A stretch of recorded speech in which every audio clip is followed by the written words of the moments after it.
Good afternoon. Welcome to this first LIBS Bitesize session with me, James Rylatt. I'm a senior lecturer in accounting and finance at the University of Lincoln's International Business School. And this is the first of a series of Wednesday lunchtime bite-sized nuggets that my colleagues and I are producing on some topical topics to give you a bit of thought-provoking information, perhaps on something you can then go away at and look at in some more depth. So our first session is going to be looking at Bitcoin, a little bit about what it is, what's happening with it, and perhaps the direction of travel.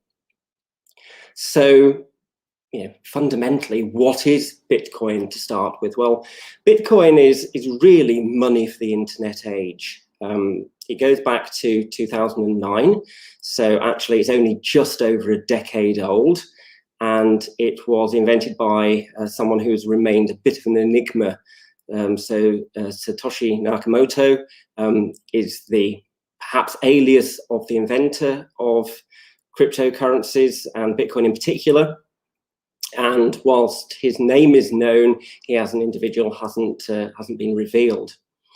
Cryptocurrencies have very many forms now, but Bitcoin is still very much the largest by value. And the value of Bitcoin particularly is incredibly volatile. So as we sit here today with the Chancellor of the Exchequer discussing his budget, it's worth about £35,000 sterling. 10 days ago, that was £41,000.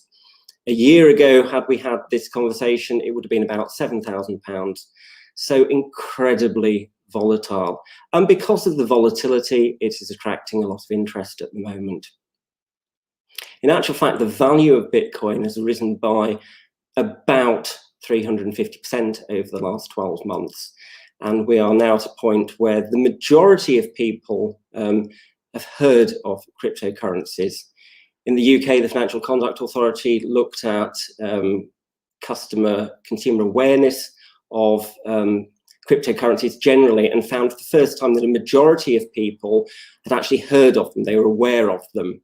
And that had changed even from 2008. So the latest FCA study back in 2019 found that nearly 3/4 of UK adults were at least aware of what cryptocurrencies were. Despite all of that, a lot of the cryptocurrency world is still seen very much as a financial Wild West, because there's very little consumer protection, there's very little regulation around cryptocurrencies at the moment. And various surveys have said that those individuals, particularly investing in cryptocurrencies, sort of see it as a gamble in the hope that the price will continue to rise and they will benefit from it. And actually that's borne out by the fact that most UK consumers are actually using non-UK based exchanges. These are transactions that are going on overseas. So I'd really like to think about a couple of fallacies before we think of the overall movements that there have been. Some of the assumptions about currencies, particularly before we think of cryptocurrencies. So crypto is clearly just a digital thing, and a currency is a medium of exchange, a way of transferring value from one person to another.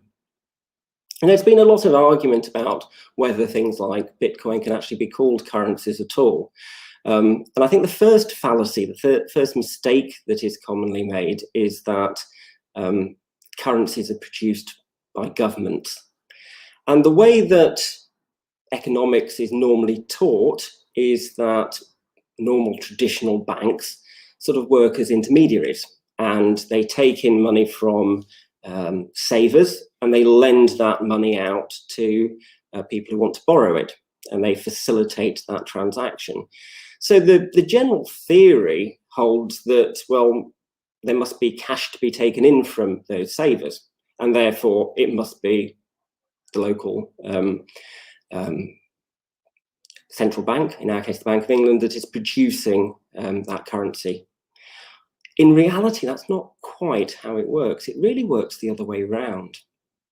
It's not the case that banks take in cash known as fiat money, so real tangible money, and then lend it out.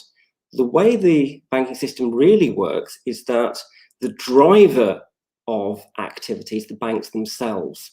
So the banks will just depend on how much they want to lend, and that will determine how much money is therefore in the economy. How does that work? Well, if you walk into your bank and say that you want to borrow some money, they won't give you physical cash. What they will do is they will credit your bank account with available funds. And in doing so, your bank has created money. It has created, on one hand, a loan to you, and on the other hand, it's created an IOU to the banking system. And that IOU, therefore, moves around the banking system and allows you to spend the noughts and ones, the computer transactions that appear on your app or your internet bank account. So the bank itself has created that money. It hasn't been waiting for savers to come along and deposit money. So it's not the case that savers are driving the amount of money in the economy. Really, it's the other way around. It's where the banks think that they can lend money, and because they're banks, they want to lend that money profitably. And when those opportunities exist, they will create both the loan and the deposit at the same time. So really, it's not the case at all that it's the central bank creating that money. It's the bank itself. And that's really important to know, because lots of cryptocurrency detractors would say, well, currencies are the preserve of governments. It should be up to a government to produce money. It shouldn't be up to third parties, commercial institutions. But your bank and my bank are commercial institutions, yet they have the ability to create money. And actually, the vast amount of money circulating in the UK economy, according to the Bank of England, is actually held in bank deposits, so held in electronic form, not in real sort of fiat cash. And the interesting fact is 97%, according to the Bank of England, is held in non-cash forms. So there's already a precedent. We're not entirely reliant on cash. And what we've seen over the last 18 months, as we've all suffered coronavirus, is the fact that increasingly we are relying on our bank being the counterparty rather than the Bank of England. We're paying for stuff with our debit card. And when we do so, the transaction is with our bank. It's not with the central bank. We're not dealing with paper or coins. So it's not unusual then for money to be created on paper, and particularly in computer systems. That's been going on for a very long time, and certainly decades and decades before 2009. So then the argument is that, well, actually proper money, proper cash is linked to some sort of underlying asset, and therefore that cash can be converted to something that we can actually touch. And going back to the days of the gold standard, it used to be the case that a lot of currencies could be converted to gold. And therefore, that whilst you had a piece of paper that said the Bank of England promises to pay you, that could be converted over the counter into something that was tangible, something that had value. And gold was quite important and remains quite important, because gold is a finite resource. The longer time goes on, the harder it is to find gold. And that very restriction on the quantities of gold mean that its value will hold up. It's different to paper money. Paper money can be printed by governments whenever they want to print it. And in fact, we've seen that since the credit crunch, where governments have printed money in a process called quantitative easing to stimulate economic activity. So there's nothing fundamentally to stop governments printing as much paper money as they want. Whereas In the days of the gold standard, when currency was tied to a physical asset, there's only so much asset available to you to tie that money to. Now, that link has long been broken. That link's been broken for probably 80 years now. So it's interesting that when cryptocurrencies such as Bitcoin are produced, we refer to them being mined. And that does go back to this link with gold as a means of holding the value of our currency. Now, Bitcoin particularly is limited. The algorithms, the code in the software means that there will never be more than 21 million Bitcoins out there. And it's a little bit like mining for gold, that all the easy Bitcoin has been mined and all the easy gold has probably been mined. And as time goes on, that mining process will become more and more difficult. And how does that work in reality? Well, people whose computers are mining Bitcoin get rewarded in fractions of Bitcoin for their effort, much like miners of gold get rewarded when they sell the gold. But the amount of that reward is being halved periodically. So it becomes less and less attractive. And as it's less and less attractive, the number of people willing to mine Bitcoin will adjust accordingly. So we are at a point where about 18.5 million Bitcoin have been mined. So we know we've only got about 2.5 million still to come, at which point it will be capped. And that cap, as I say, is different to our fiat money. If the Bank of England wants to print more £10 notes, it will print more £10 notes.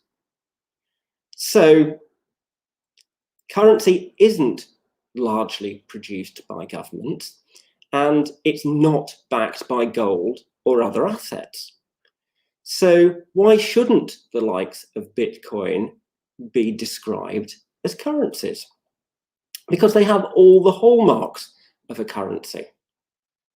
Now, there is the argument to say, well, I can easily go and spend a currency, whereas it's not as easy to spend Bitcoin or other cryptocurrencies.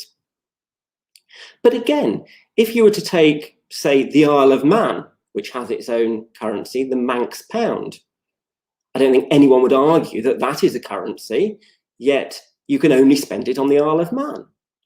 So the geographical spread of the Manx pound is considerably less than it is for Bitcoin.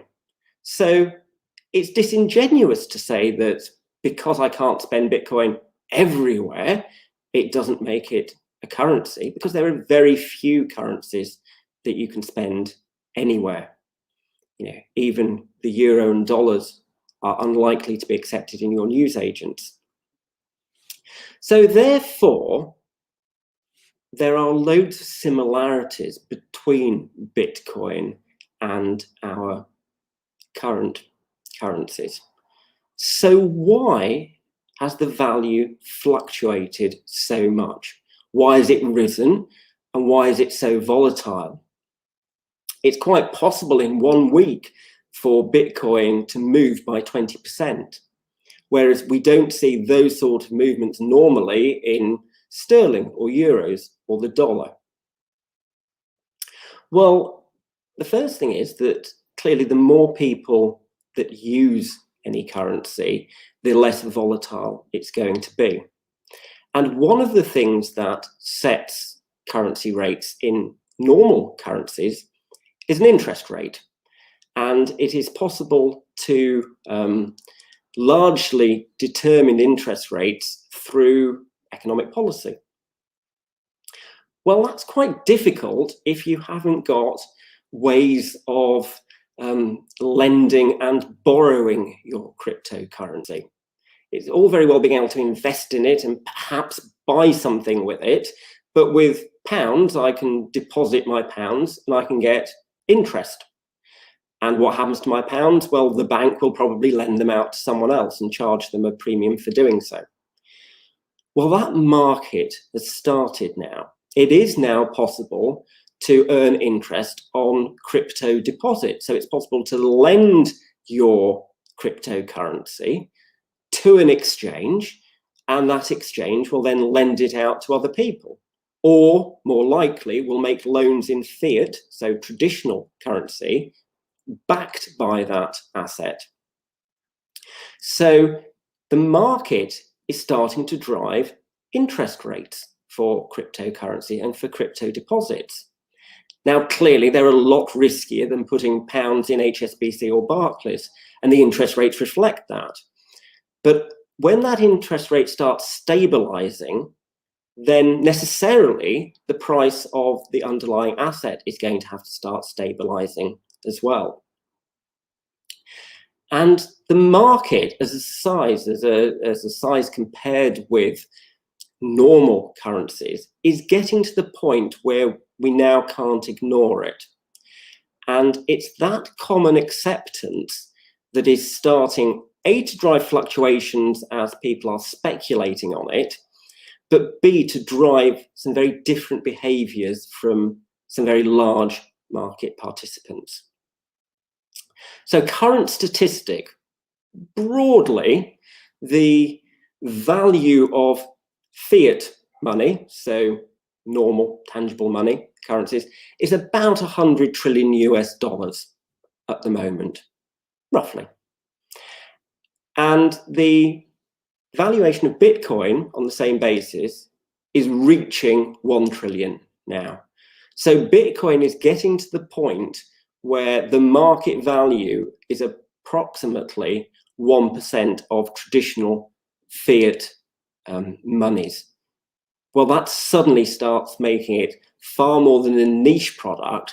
That makes it a product that, or a commodity, that has a much, much broader interest. And we are starting to see some very big blue chip companies support this. So towards the back end of last year, 2020, PayPal announced that it will allow users to pay for items on the PayPal platform using cryptocurrencies. Now, PayPal has about 26 million merchants that it supports. So that is a sizable number of outlets that can be used to spend your cryptocurrency. And it's not just Bitcoin, PayPal are offering it for a range of cryptocurrencies. But certainly that is quite a significant departure from where we've been previously. Now, what PayPal aren't doing is allowing people to trade in cryptocurrencies. So if you sell something on the PayPal platform, then whilst the buyer can pay you in cryptocurrency, you will receive fiat currency, you will receive normal traditional currency. So it's not fully facilitating transactions in cryptocurrencies, but it's halfway there. It's letting you spend them. Will the point come where that happens so that both the buyer and the seller transact in cryptocurrencies? Well, that seems to be the next natural step. Now, that's but one blue chip company that's supporting it.